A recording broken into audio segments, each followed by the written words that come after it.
சுதந்திர போராட்டத்தை பற்றி பேச வேண்டியிருக்கிறது, மக்களின் எழுச்சியை பற்றி பேச வேண்டியிருக்கிறது, முக்குளத்தூர் அடிமைகளை பற்றி பேச வேண்டியிருக்கிறது. இவ்வளவு வரலாறுகளை வெறும் 2 மணி நேரத்தில் சுருக்கிட முடியுமா?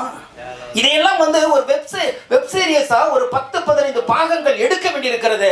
ஆனால் இதுல என்ன ஒரே ஒரு நம்பிக்கை, எங்கேயும் தவறு செய்து விட மாட்டார்கள் என்ற ஒரு நம்பிக்கை ஐயா தவமணியை பார்க்கும்போது வந்தது. ஏன்னா அவர் இப்ப கூட ஒரு சின்ன வார்த்தை பிறண்ட உடனே இல்ல அது தவறு அப்படின்னு சொன்னார். அந்த மாதிரி பக்கத்துல வச்சு நுணுக்கமா பார்த்து ரொம்ப குறுக செய்திருக்கிறார்கள், பெருக படித்து குறுக செய்திருக்கிறார்கள்.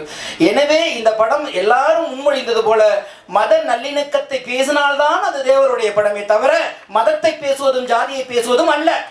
அண்ணன் பேரரசு சொன்னது போல ஒரே மனிதன் சிறந்த தலைவனாக, சிறந்த ஆன்மீகவாதியாக, சிறந்த மனிதனாக, சிறந்த வீரனாக, சிறந்த மனிதநேயம் உள்ள அறமோட்டோடு ஒழுக்கத்தோடு வாழ்கிற மனிதனாக ஒரே மனிதன் வாழ முடியும் என்றால் அது தேவரை தவிர எவனால முடியாது.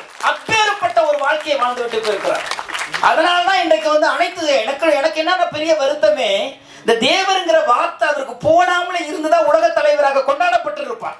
அந்த ஒரு வார்த்தையில 1000 விமர்சனங்களை உள்ளடக்கி உள்ளடக்கி உள்ளடக்கி அந்த மனிதனை ஆகாயம் போல் அண்ணாந்து பார்க்க வேண்டிய மனிதனை குனிந்து பார்க்கிற தூரத்துக்கு நம்ம தள்ளிவிட்டோம் என்ற ஒரு மிகப்பெரிய ஏக்கம் இருக்கிறது. அந்த ஏக்கத்தை இந்த படம் போக்கியிருக்கும் என்று நம்புகிறேன். ஏனென்றால் ஒவ்வொரு காலகட்டத்திலும் அண்ணன் பேரரசு சொன்னது போல எல்லா படத்தையும் சாதாரணமா எடுத்துடலாம். ஒரு காமெடி படம், காதல் படம், ஒரு சண்டை படம், ஒரு நகைச்சுவை படத்தை எடுத்து முடிச்சிடலாம். ஆனால் வரலாறுகளை எழுதுவது என்பது அவ்வளவு இலகுவானது அல்ல. காரணம், எல்லா வரலாறும் எழுதப்படுகிற காலத்தையும் எழுதப்படுகிற மனநிலையும் பொறுத்துதான் உண்மை இருக்குமே தவிர வரலாறாக எழுதுனதாக உலக வரலாறு இதுவரைக்கும் இல்லை. காரணம், ஒருத்தருடைய மனநிலை தான் எவ்வளவு சதவீதம் உண்மை, எவ்வளவு சதவீதம் கற்பனைங்கிறதை அந்த காலமும் களமும் மனநிலையும் நிர்ணயிக்கிறது. எனவே நல்ல வேளை எல்லா தேவர்களும் சேர்ந்து தேவர் பெருமானுடைய படம் எடுக்கலை என்பதில் எனக்கு மகிழ்ச்சி.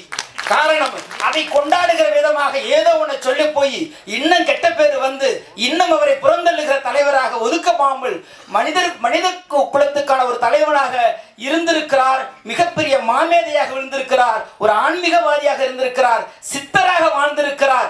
அப்படி என்றால் என்ன சொல்றது போன இனி தலைவனாக வேண்டும் என்றால் இந்த தலைவரின் வரலாறை படித்தால் வரும் தலைமுறைகள் எப்படி ஒரு தலைமைத்துவம் இருக்க வேண்டும், எப்படி மக்களை அணுக வேண்டும், எப்படி நாட்டை நேசிக்க வேண்டும், எப்படி ஆன்மீகத்தை ஒழுக்கத்தோடு கடைபிடிக்க வேண்டும் என்பதை நிச்சயமாக இவருடைய வரலாறு சொல்லும். அதில் கொஞ்சமாவது இதில் சொல்லியிருப்பார்கள் என்ற நம்பிக்கையோடு விடைபெறுகிறேன். நன்றி, வணக்கம்.